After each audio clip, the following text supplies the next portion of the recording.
Buenos días, buenas tardes, buenas noches. Qué maravilloso estar llegando al sábado 27 de septiembre del 2025, el fin del tercer trimestre de este año. Cuán bueno ha sido Dios cuidándonos y entregándonos todas sus maravillas a través de estas lecciones, que es un estudio sistemático de la palabra de Dios. Durante este tercer trimestre del año 2025 hemos estado estudiando el tema general, el Éxodo, viaje a la tierra prometida. Y para esta lección número 13, el título es El tabernáculo.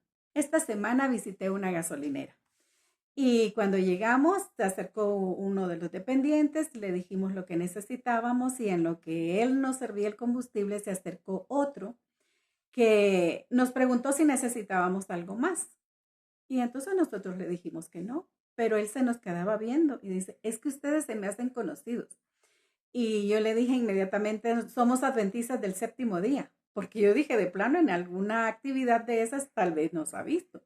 Y entonces dice, yo también soy adventista.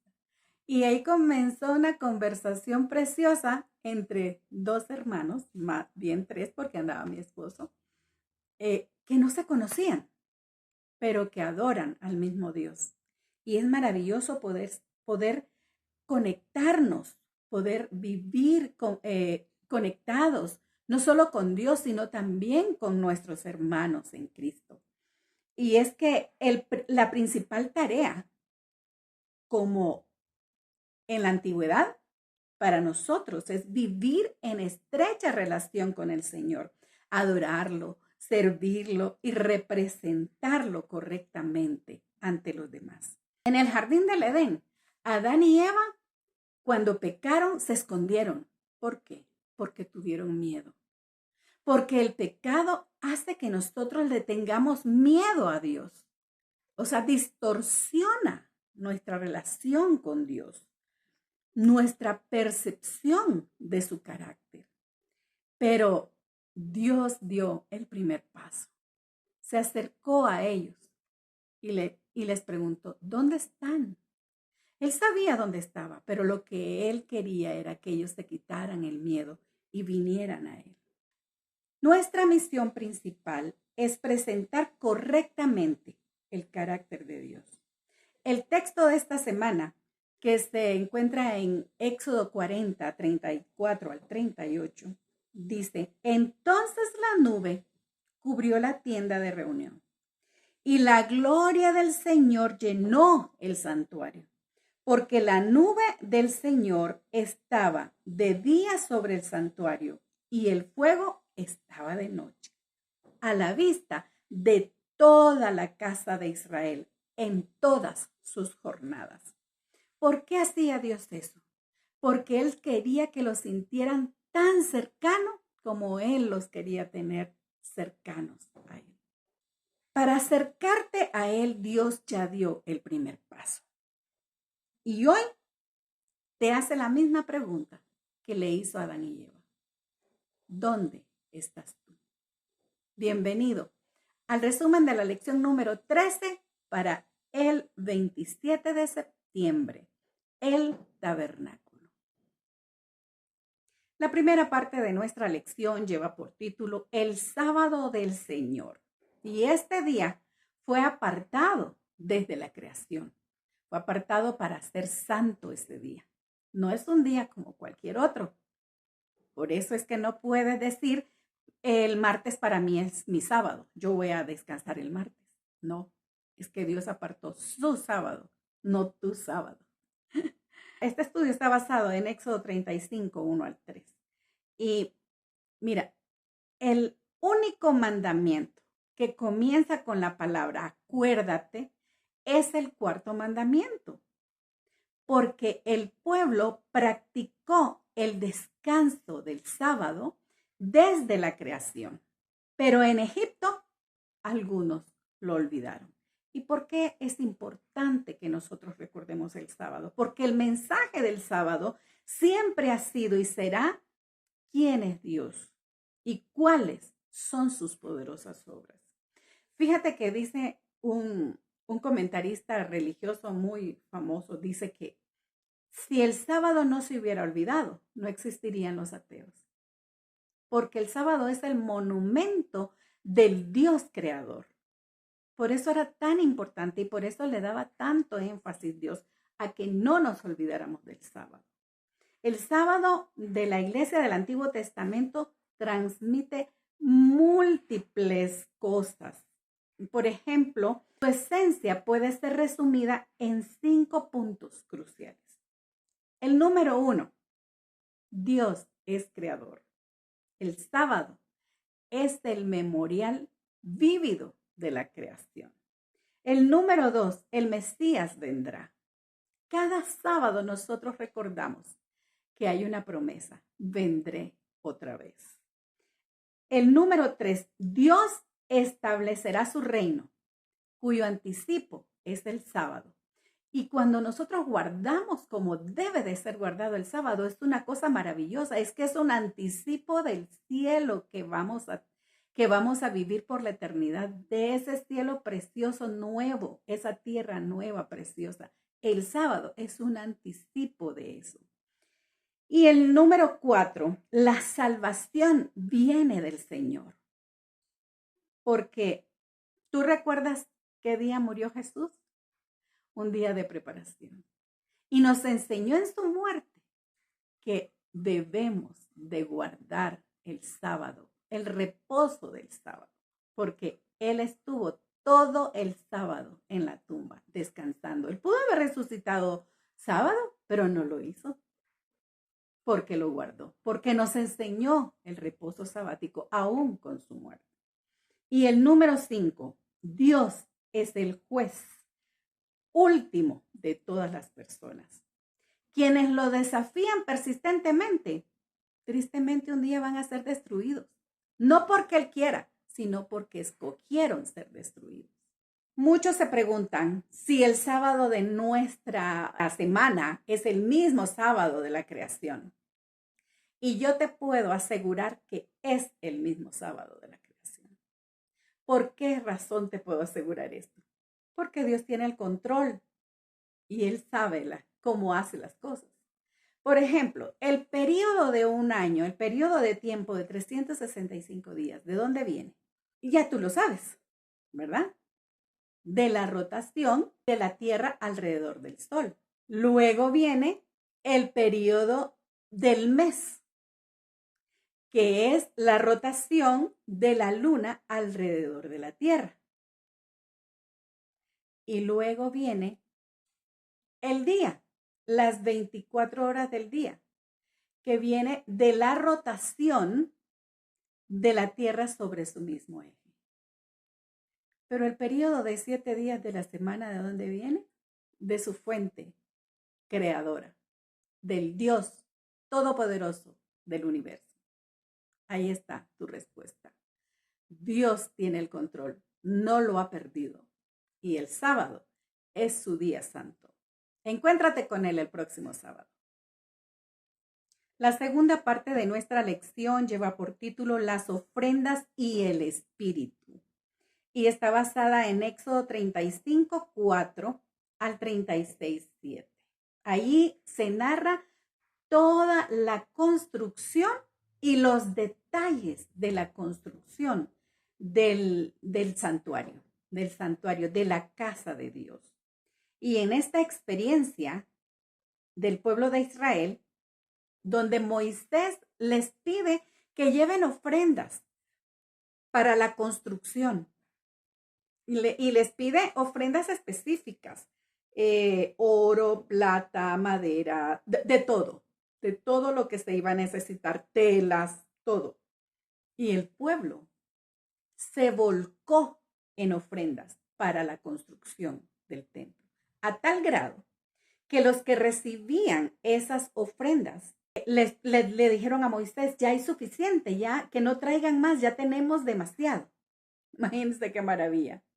Qué maravilloso. Esas donaciones que ellos hicieron eran donaciones de todo corazón, de buena gana. Iban con alegría.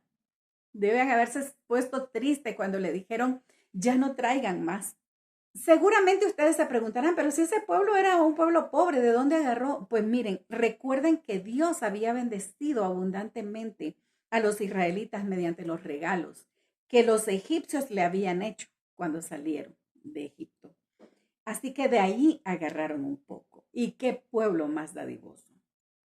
Pero para construir el santuario se necesitaba gente que tuviera mucha capacidad de recibir las instrucciones y cumplirlas al pie de la letra, como lo estaba haciendo Moisés.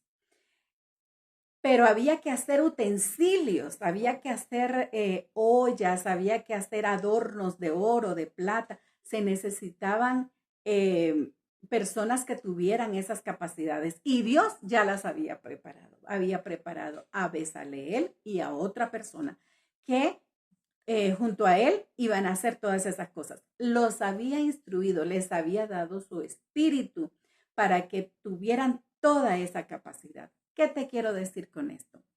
Que cuando Dios te llama, Dios te capacita. Así que la próxima vez que recibas un llamado de Dios, no lo rechaces, porque Él te va a capacitar. La tercera parte de nuestra lección lleva por título El tabernáculo construido y está basada en Éxodo 36, 8 al 39, 31. Dios le dio los detalles a Moisés. Moisés no se estaba inventando nada de lo que estaba haciendo. Moisés no era que quería hacer estas cosas extraordinarias. No, Dios le había indicado cómo debía de hacerlas. Y no era cualquier cosa lo que estaban construyendo. Era la casa de Dios. Era una réplica de la casa que Dios tenía en el cielo. Era preciosa. Ese tabernáculo con sus diferentes adornos, telas, cortinas. El propiciatorio debe haber sido algo tan precioso. Yo me compré esto que es una réplica del arca. Tiene los querubines y tiene el propiciatorio. Miren qué cosa más maravillosa. Este es el propiciatorio. Esta es el arca. Dentro del arca había la vara de Aarón que floreció y las tablas de la ley. Pero encima de esas dos cosas estaba el propiciatorio. Ya se recuerdan lo que esto significa, ¿verdad? Los servicios del tabernáculo eran lecciones visuales acerca del evangelio. Todos los días que ellos iban a los servicios recordaban que había un cordero que tenía que venir a morir por sus pecados, para ser perdonados.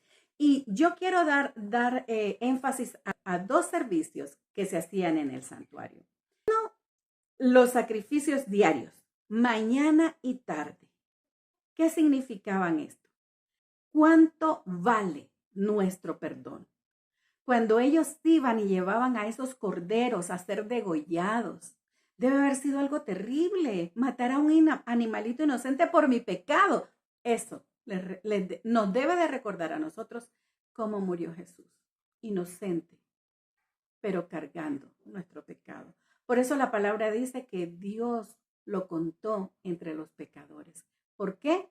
Porque Él llevó mi pecado para darme la oportunidad de vivir con Él por la eternidad. Y el segundo, el día de la expiación.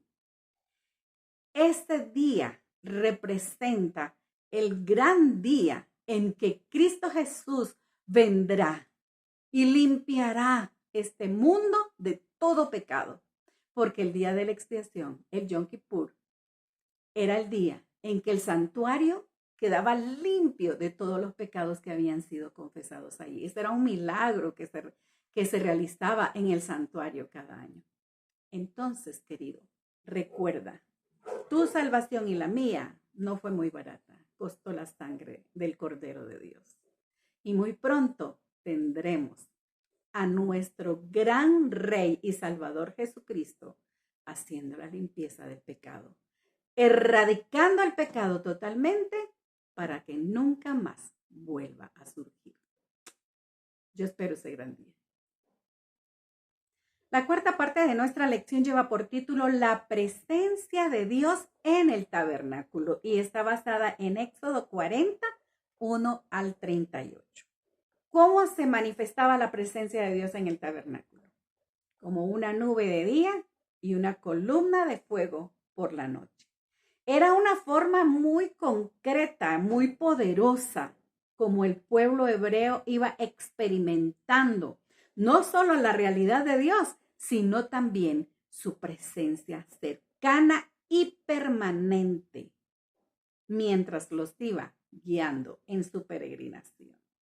Cuando se terminó el tabernáculo, que se terminaron todas las cosas que se tenían que hacer, Moisés entró al tabernáculo para consagrar todas las cosas. Todas las cosas que se usaban en santuario eran santas, habían sido consagradas por Moisés para el uso únicamente del santuario.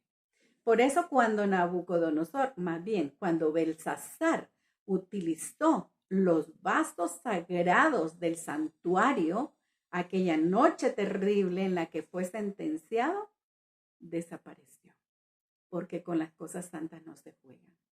Moisés entró solamente esa vez al lugar santísimo, a la consagración de las cosas, y nunca más volvió a entrar, porque ahí solamente podía entrar el sumo sacerdote. También consagró a Aarón y a sus hijos para el servicio en el tabernáculo. Moisés y Salomón usaron la misma expresión que usó Dios al terminar su creación. La conexión entre la creación y el santuario de Israel apunta a la dimensión cósmica, al momento en que el Señor morará con los redimidos en la nueva Jerusalén, en la tierra nueva, que va a ser el santuario de Dios. El hecho de que Dios llenara el tabernáculo con su presencia fue el gran clímax de los acontecimientos que comenzaron con el nacimiento de Moisés y continuaron con la derrota de los dioses egipcios durante las 10 plagas y finalmente con la revelación de Dios en el Getsemaní. Esta misma obra quiere hacer Dios contigo, que eres su templo. Él quiere llenarlo de su presencia para realizar la obra de liberación que hizo con el pueblo de Israel. Él quiere derrotar a tus enemigos como derrotó a los enemigos del pueblo de Israel. Y finalmente quiere revelarte su gloria. La quinta parte de nuestra lección lleva por título Jesús habitó con la humanidad. Juan 1:14 dice que aquel verbo hecho carne habitó entre nosotros y vimos su gloria, dice Juan. La encarnación de Jesús para nosotros es un misterio, pero es un misterio que vamos a estudiar por las edades eternas. Cada día el Señor nos revelará algo nuevo de su encarnación. El apóstol Juan afirma que el Hijo de Dios habitó con nosotros de forma tangible al encarnarse en Jesús. Jesús se asemeja al Dios del Antiguo Testamento, quien habitó con los israelitas en el tabernáculo de Sinaí y en el desierto mientras viajaban hacia la tierra prometida. Durante su encarnación, Jesús habitó con la humanidad. Y así como Dios habitó con su pueblo. En Mateo 18:20 Jesús dijo que si 2 o 3 se reúnen en su nombre, Él estará en medio de ellos. Cristo está con su pueblo en virtud de la presencia del Espíritu Santo e invita a sus seguidores a estar en estrecha relación con Él. Yo estoy, dice Él, todos los días a la puerta y llamo. Si alguno oye mi voz y abre la puerta, entraré a Él y cenaré con Él y Él conmigo. Apocalipsis 21, 1 al 3, nos recuerda que la historia se repetirá. Juan lo vio el tabernáculo de Dios con los hombres y estaba preparado para morar con ellos. ¿Quiénes son ellos? Los redimidos, los servidores, los que nunca negaron el ser hijos de Dios, a pesar de las circunstancias. La nueva Jerusalén descenderá del cielo a la tierra. Y Juan declara, he aquí que el tabernáculo de Dios está con los hombres y él habitará con ellos. Moraremos en la presencia inmediata de nuestro Dios. Le veremos cara a cara durante la eternidad en un mundo sin pecado, sin muerte, sin sufrimiento. Y yo, junto a Juan, digo, ven pronto, Señor Jesús.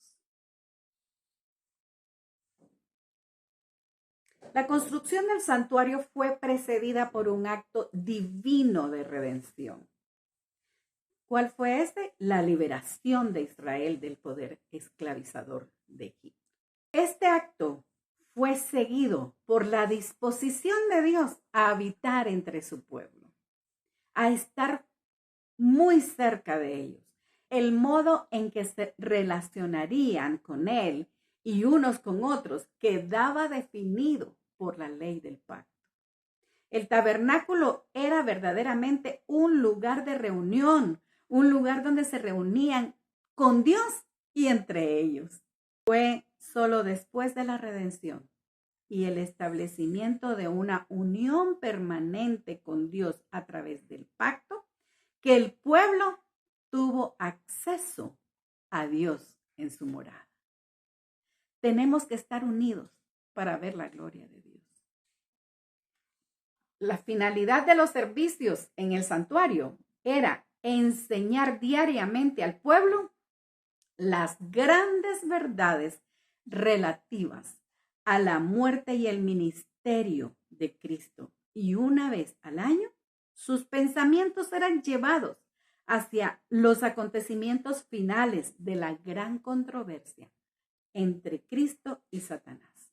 La purificación final del universo, del pecado, de los pecadores.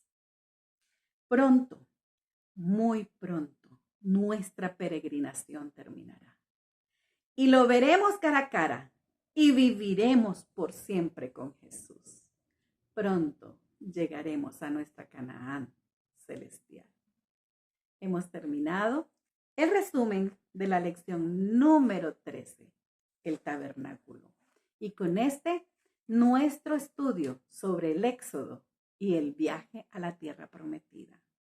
Yo espero que tú estés ansioso porque este viaje a nuestra tierra prometida, a la Canaán celestial, termine. Te espero la próxima semana. Muy pronto nos encontraremos de nuevo para el estudio de la primera lección del cuarto trimestre del 2025. Esperemos que esté tan linda como la de este tercer trimestre. Te espero y recuerda que mientras el tiempo pasa, Cristo viene pronto.